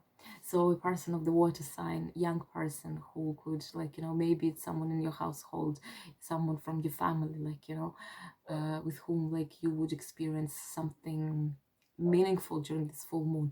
But if we speak about this card abstractly, it is about starting something new, some new, very youthful energy, new beginnings in the realm of emotions and feelings. This young girl, she has the sail in front of her, so she's like sailing somehow to the bright future. It might be picking up like some new hobby, some new interest, some starting basically a totally new page. It might also mean a new relationship, like probably meeting a person who is the person of the water sign, and becoming like romantic partners or becoming friends, like, you know. In any case, you need to turn your back to something that you know and turn your gaze more into the unknown. Pretty much, as I said, in every reading we are getting, either we got fools twice, we got plenty of aces, which is a new beginning, start of a new cycle, and Paige, it also speaks of the new beginnings because it's the youngest court card. So it is, yeah, it is about starting something new, maybe with your romantic partner, changing the way you do things. Like, you know, fourth house is not usually about romantic partners, but ultimately, well, if you live with your partner, it is kind of that you're sharing the same home, like, you know, you're sharing the same space in which you function, you live, like, you know. And maybe it is about changing something there, like, you know, along those lines. Oh, sorry, my cards are falling.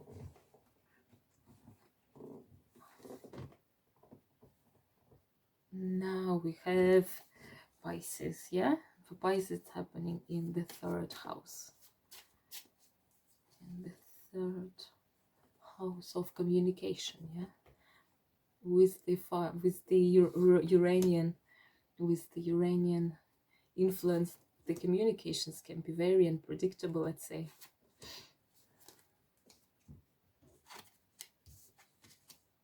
I can't believe, like, everyone's getting the same cards. How is this even possible? You got the Empress, right? You got again the Ace of Wands. I think it's like 5th time or 4th time that it came into the readings. It's unreal. Yeah, I mean, that's the energy of the day. And then the Hermit. So for you guys, it's happening in your 3rd house, right? And because, like, the Empress represents mother and represents Venus, you know, it is probably about, like, you know, reaching out to your mother or to the mother figure, or in general reconnecting to other women through words, like, you know, kind of this moon, it is something like about building this spiritual, emotional community of women, like, you know, through words, through communication, through probably common goals, you know, common things that you want to achieve, maybe connecting with your girlfriends. Maybe it would be a good full moon just to go, like, you know, for the girls' night out if it's possible. We in Ireland are in full lockdown, we don't leave the houses at the moment, but it is something like, you know, about connecting with the feminine energy, whether that's your mother or that's another woman from your family, or it is a person who represents the motherly figure for you, or it is about connecting with your girlfriends, or connecting with your divine feminine itself. I don't remember who got the Venus before, but I was speaking that during this full moon, because Taurus is ruled by Venus, as we know, by all things Venusian, and Venus is now in Libra, which is also the sign that it rules, so it feels comfortable in Libra, and it is opposing the Chiron, the healer, in the Mars retrograde Aries sign, like, you know, in this turbulence of Aries. So it is a stabilizing, loving, nurturing energy of Venus. And maybe for you, it's time also to do all things Venusian, because it's Taurus, like, you know, and connecting with the Venusian side of Taurus. So maybe during this full moon, it would be actually, when we speak of words and communication in the 3rd house, I don't know, write something, write or read something, like, you know, pamper yourself in the way of, like, you know, connecting to culture through words, maybe listening to the opera or going to a theater, or writing yourself, like, you know, writing a poem or writing some sort of note in the diary, or you go and you see the day is beautiful, sun is shining and birds are singing, and you feel so uplifted, and you come and you write in your diary how well you feel, like, you know. I do this quite often, because then when I'm super low, I can read those things and remember that I was happy at least at some point in the past, you know.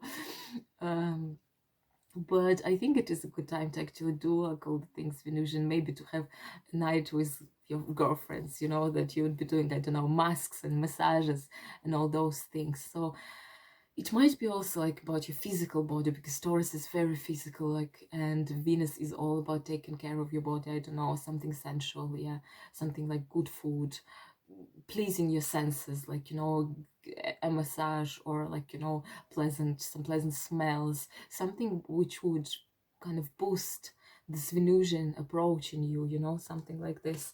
And then you got the Ace of Wands, the card I already spoke billion of times. I even don't know what to say, anything new about it.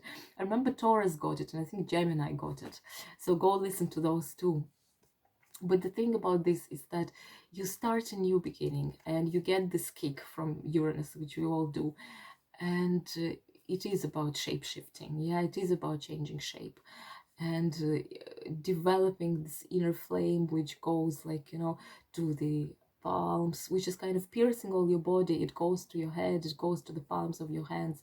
So it is about changing something in your head and changing the way you think about your personality, and giving time for this new shape to take place, you know. And also it's about growing wings, you know, to start something new, something creative, something totally unconventional, something you never thought of, like, you know.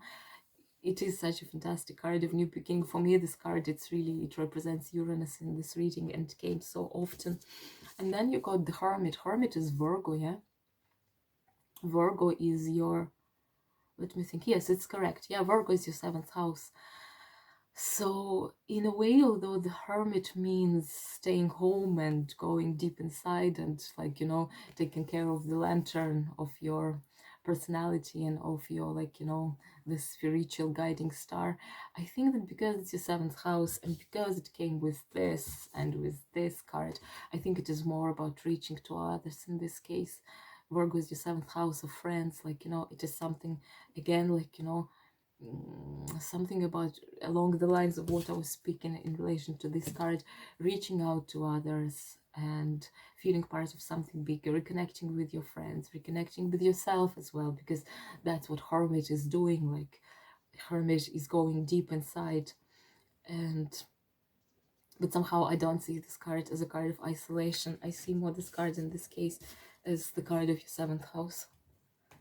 That would be time to reconnect with people, especially in your third house of communication, to reconnect with the others through speaking to them, you know, and reaching out to the others and being really exposed in a good way, you know, and also like taking care of yourself. I think it's valid for all of us with this Venus, the ruler of Taurus, being in Libra, yeah, and about being kind to yourself and being not afraid, but giving yourself time, being patient with yourself and being self-nurturing, you know. And the last but not least, Aries. Poor Aries, like, you know, who's this retrograde? It's gonna end soon, gonna be fine. For you, it's second house of, yeah, second house, right? Correct. Of self-value, and oh, beautiful. Oh, amazing. Second house of self-value and money, yeah, and trust. Taurus is our second house collectively, yeah, because it's the second sign of the zodiac. So for you, it kind of basically for Aries, all houses are where they should be for as for the collective, you know. There is this very difficult transit, Mars retrograde in your first house. There is also Chiron, which is now opposing the Venus at 4 degrees Libra, you know, and there is a Mercury retrograde in Libra. So there are two opposing signs, Libra and Aries. One is hosting Mercury retrograde, another is hosting Mars retrograde.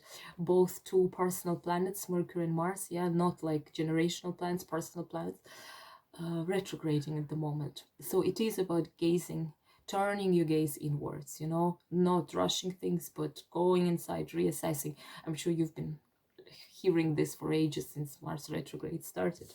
But you got such a beautiful card. You got the star. You got such a hopeful card.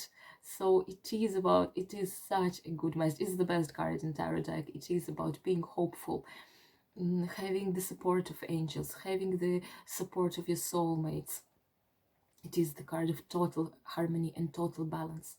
And what it speaks is that in case you feel difficulties, first of all, you need to know that you're not alone, that your spirit guides and your kind of soulmates are watching you and supporting you. But then it is also about surrendering, having the full hope and the full trust and faith in your situation, faith that it's going to change, like, you know, because when you're acting from the place of hope, it changes your attitude so much. Not from the hope, which is, and hope can be very negative as well, because hope can be expressed from the place of fear. It's like, oh, I hope it will be fine, you know. Hope can express doubt and concern and anxiety about the situation, but we're speaking about hope in this, like, you know, in the way how Saint Paul is saying that there are like three greatest values, which is like hope and faith and love, you know. This hope, this divine hope, surrendering and knowing that things are gonna go where they should go, and, like, you know, acting, bringing yourself into the alignment and reconnecting, realigning yourself with your life, with yourself, and with this kind of hope in the spirit, you know, that you're being led to where you're supposed to go. And then you're getting the Knight of Wands. A Knight of Wands, it is this dark knight. He's like the dark sheep of this deck, you know. He's the fiery, he's the creative knight. He can be actually Aries or Sag or Leo. He can mean a person of this side. It can well be yourself, But in this case, it's going to dance really beautiful. Is that yourself, you giving yourself this gift. So there is this animal, and he gives on the open palm the sigil of a lightning, you know, the striking lightning of Uranus in your second house of self-value, which actually is like a massive awakening. It's a wake-up call for you to get this lightning inside of you, and by surrendering and staying faithful, getting this fiery energy inside of you, which is, of course, you're like Aries fire sign, very organic to you, and getting the small like star seed and starting nurturing it inside of you, like, you know, this Uranus and this full moon is giving you this gift of changing something, of bringing energy to some of your endeavors, and of like speeding up, you know. But then you're getting the Temperance, the alchemy card. First of all, it might mean that, yeah, that have full trust in your situation. You get the spirit, the gift of Uranus, this kind of fiery element. But don't speed up things. Like, you know, Mars retrograde is ending only mid-November, so we still have about like what, couple of weeks, yeah, before we start changing, like, you know, the Mars would station and then it would go direct, which would be very beneficial for all of us. But so far still, like, take it easy. Temperance is all about patience, moderation, taking one step at a time, and more about thinking of how alchemically to marry. Temperance is also the card of transformation, and listen to the intro if you haven't done so yet, because the axis activated during this full moon, it is the axis of Scorpio and Taurus, so it is scorpioning this energy of death and rebirth. And Temperance is the card of alchemy, you know. It's about marrying the impossible, marrying this tiger who represents the fire element with water. It is fire and water, you know. It is ultimately fire which continues burning in the circumstances, in the environment which is quite hostile to it, but kind of also maybe speaking of symbols of water and fire, yeah, it is this environment of water, so of emotional stability, of love, of self-nurture, and of marrying different elements in your life, so that the alchemy of bringing water and fire together would bring a totally new result, like, you know, in your life. So look, like, you know, after we've done all the 12 signs, let's say the keyword for this full moon, it is transformation. Yeah, we got so many aces. We got death card once, we got, like, you know, temperance, other cards as well. So it is about transformation. We'll continue this topic in 2 weeks time for the new moon in Scorpio, which I'm very much looking forward to. Gonna be beautiful new moon. But so far, yeah, be prepared to start something new. I think that this Taurus Uranus full moon, it's really so powerfully about some new beginnings, and we get 8 Sun at 8 degrees Scorpio and Moon Uranus at 8 degrees Taurus. Yeah, and 8, it is the number of completion, or the number of eternity, you know. So it is about, like, you know, powerfully changing yourself, and 2020 has been about changing yourself. And I think also that this full moon, somehow I got this idea that it is a big rehearsal for the great conjunction of Saturn and Jupiter in Aquarius, 0 degrees Aquarius. We are entering the age of Aquarius finally, and we'll see what it will bring for us. And so far, we need to prepare ourselves in almost this kind of Masonic ritual, yeah? You can't step into the new unless you prepare yourself internally, you know, in all those heroes' quests. Before something new starts, there are always trials, you know. If you remember Mozart's opera The Magic Flute, yeah, how, like, the prince Tamino, like, you know, he's going through those rites of passages before he's accepted into this beautiful community of knowledgeable wise men, you know, before he can marry the love of his life, Pamina, you know. It is all about internal change, in a preparation, because if new things would start happening while internally you're not ready, you're not on the level of those changes, they would just go like this. You would not be able to accept and incorporate them. So it is constantly about this change. 2020 is an exhausting year, but I hope it will prepare us for entering the age of Aquarius ultimately.